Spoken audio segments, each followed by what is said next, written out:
Hi hello welcome back to my video. ഒരു പുതിയൊരു വീഡിയോയിലേക്ക് എല്ലാവർക്കും സ്വാഗതം.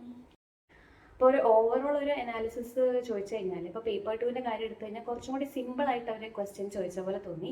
അതുപോലെ തന്നെ ക്വസ്റ്റ്യൻസ് കുറേ കൂടി ഒരു പെർട്ടിക്കുലർ മേഖലയിൽ നിന്ന് ചോദിച്ച പോലെ തോന്നി. ആ ഒരു മേഖല മാത്രം ടച്ച് ചെയ്ത്, ഫോർ എക്സാമ്പിൾ ഇപ്പോൾ ഡിസാസ്റ്ററിൻ്റെയും ഇ ഗവേണൻസിൻ്റെയും കാര്യമൊക്കെ എടുത്തു കഴിഞ്ഞാൽ ഒരു പെർട്ടിക്കുലർ മേഖലയിൽ നിന്ന് മാത്രം ചോദിച്ച പോലെ തോന്നി. അങ്ങനെ എക്സ്റ്റെൻസീവായിട്ട് കാര്യങ്ങൾ ഇൻക്ലൂഡ് ആക്കാത്ത പോലെ തോന്നിയിട്ടുണ്ടായി. പിന്നെ കോൺസ്റ്റിറ്റ്യൂഷൻ്റെ സെൻട്രൽ സ്റ്റേറ്റ് റിലേഷൻഷിപ്പ് ആണെങ്കിൽ അതിൽ നിന്ന് ഫുൾ ഡയറക്റ്റ് ആയിരുന്നു. സ്റ്റേറ്റ്മെൻറ്റ് ടൈപ്പ് നമ്മൾ പ്രതീക്ഷിച്ച പോലെ സ്റ്റേറ്റ്മെൻറ്റ് ടൈപ്പ് ഒന്നും ഉണ്ടായിരുന്നില്ല. അപ്പം അങ്ങനെ കുറച്ചും കൂടി സിമ്പിളാക്കി ഇട്ട പോലെ തോന്നി. ഡീപ്പായിട്ട് പഠിച്ചവർക്ക് ഈ ഒരു ക്വസ്റ്റ്യൻ പേപ്പർ അത്ര വലിയ അഡ്വാൻറ്റേജ് ആയിട്ട് വരാൻ ചാൻസ് ഇല്ല. കാരണം കുറേയൊക്കെ നമുക്ക് ലോജിക്കലായിട്ടും ആൻസർ ചെയ്യാൻ പറ്റിയ ക്വസ്റ്റ്യൻസ് ഇതിലുണ്ടായിരുന്നു. അപ്പം പേപ്പർ വണ്ണിൻ്റെ കേസ് എടുത്തു കഴിഞ്ഞാൽ മാത്സ് ഇംഗ്ലീഷ് മലയാളം ഭയങ്കര സിമ്പിളാക്കി കഴിഞ്ഞു. അതായിരുന്നു കുറച്ചും കൂടി മാത്സ് ഇംഗ്ലീഷ് മലയാളത്തിലൊക്കെ സ്ട്രെങ്ത് ഉള്ളവർക്ക് അല്ലെങ്കിൽ അതിൽ സ്ട്രോങ് ആയിട്ടുള്ളവർക്ക് മാർക്ക് സ്കോർ ചെയ്യാൻ പറ്റിയൊരു മേഖലയായിരുന്നു.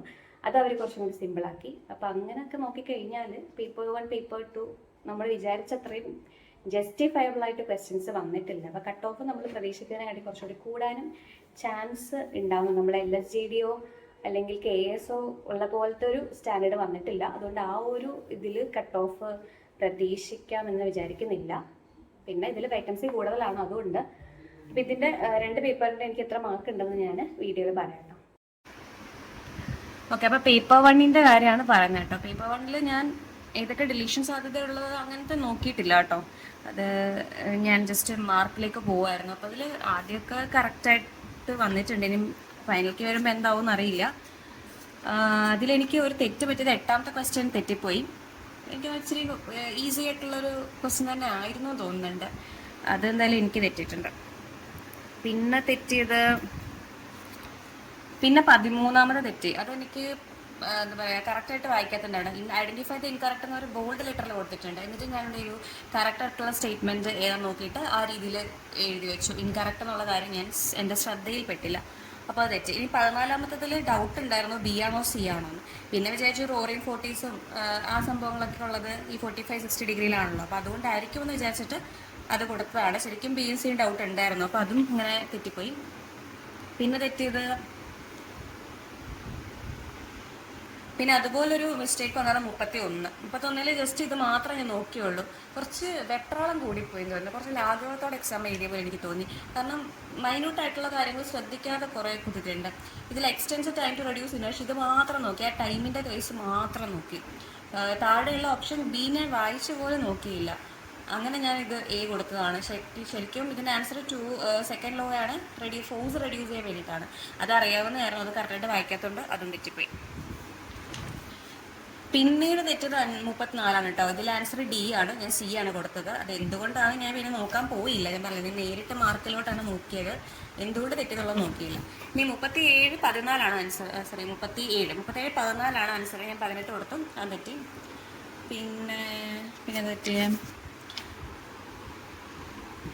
45. ഇത് ഞാൻ ഒരു ഉദ്ബോധനം ആ സംഭവം എഴുതി വെച്ചു, പക്ഷേ C ആണ് ആൻസർ. അതുപോലെ 46. ഇതൊക്കെ വെറുതെ കുത്തിയതാണോ തോന്നി, കുത്തി, അത്രേ ഉള്ളൂ. നമ്മളിത് പണ്ടെപ്പോഴോ വായിച്ചു നോക്കിയാണ്, ആ ഓർമ്മയിൽ കുത്തിയതാണ്. പിന്നെ 50 തെറ്റി. ഞാൻ 1924 കൊടുത്തു, പക്ഷെ ആൻസർ C ആണ്. പിന്നെ ഒരു 16 പണി മാത്സിൽ കിട്ടി. മാത്സിൽ ഇത്രയും ഈസിയുള്ള ക്വസ്റ്റ്യൻ, പക്ഷെ പലർക്കും തെറ്റാൻ ചാൻസ് ഉള്ള ക്വസ്റ്റ്യൻ ആണ്. നന്നായിട്ട് കെയർ ചെയ്തില്ലെങ്കിൽ എനിക്ക് തെറ്റി. ഇതായിരുന്നു ആൻസർ, D ആയിരുന്നു. പക്ഷേ ഞാൻ ഒരു പ്ലേസ് മാറ്റി കുത്തി, അങ്ങനെ എനിക്ക് A കിട്ടി. അതൊരു വളരെ എന്താ പറയുക ഈസിയുള്ള ക്വസ്റ്റ്യൻ ഞാൻ കൊണ്ടുപോയി തെറ്റിച്ചൊരു സംഭവമായിരുന്നു. പിന്നെ 77, അത് നോ അതർ ബോയ് ആണോ നോ അതർ ബോയ്സ് ആണെന്നുള്ളത് ഭയങ്കര ഡൗട്ട് വന്നു. അങ്ങനെ തെറ്റുള്ളത് തന്നെ കുത്തിവെച്ചു, അതും തെറ്റി.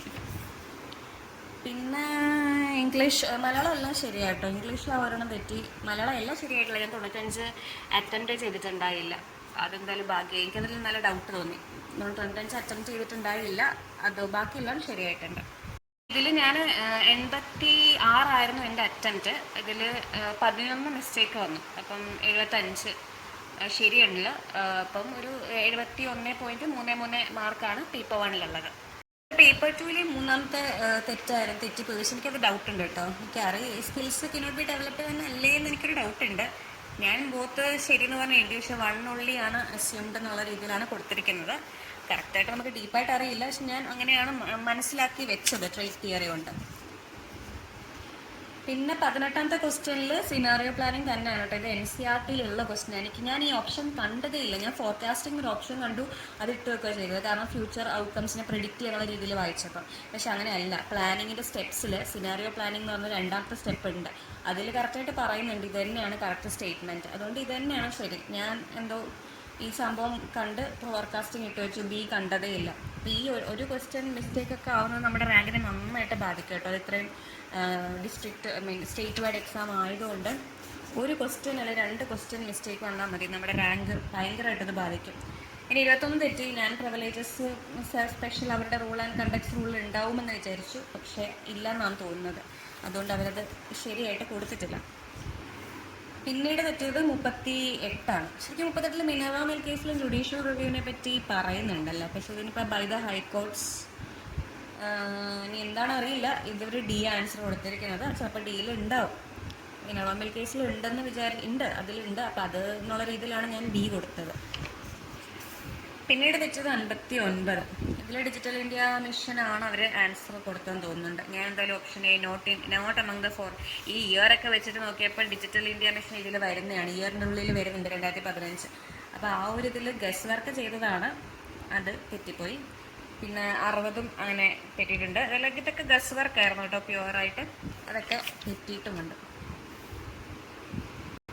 ശരിക്കും പേപ്പർ 2-ൽ എനിക്ക് നെഗറ്റീവ് കുറവാണ്. 6 നെഗറ്റീവുകൾ. ഞാൻ 90 അറ്റംപ്റ്റ് നടത്തിയിട്ടുണ്ടായിരുന്നു. അതിൽ 84 എണ്ണം ശരി, 82 മാർക്ക്. 6 തെറ്റി, അങ്ങനെ നെഗറ്റീവ് ഒരു 2 കഴിച്ചാൽ 82 മാർക്കാണ് എനിക്കതിൽ കിട്ടിയിരിക്കുന്നത്. നിങ്ങൾക്ക് എല്ലാവർക്കും എത്ര മാർക്ക് കിട്ടിയെന്ന് ജസ്റ്റ് ഒന്ന് കമൻറ്റ് ചെയ്ത് കഴിഞ്ഞാൽ നമുക്കൊരു ഏകദേശ ധാരണ കിട്ടുമായിരുന്നു. എല്ലാവർക്കും ഏത് റേഞ്ചിലാണ് മാർക്ക് വന്നതെന്നൊരു ധാരണ കിട്ടുമായിരുന്നു. പിന്നെ നമ്മുടെ ഈ ടെലഗ്രാമിലെ ചാനലുകളിലൊക്കെ അത് പോളൊക്കെ ഇടുന്നുണ്ട്, ആ രീതിയിൽ നോക്കാം. അതല്ലാതെ താല്പര്യമുള്ളവരെന്നാണ് ഈ കമൻറ്റ് ഇടുക. എത്ര മാർക്ക് കിട്ടി എന്നുള്ളത് കമൻറ്റ് ഇട്ട് കഴിഞ്ഞാൽ നമുക്കൊരു ഏകദേശ ധാരണ കിട്ടും. അപ്പം ഇത്രേ ഉള്ളൂ. അടുത്തൊരു വീഡിയോയുടെ നമുക്ക് കാണാം. അതുവരെ എല്ലാവർക്കും ടാറ്റ ബൈ.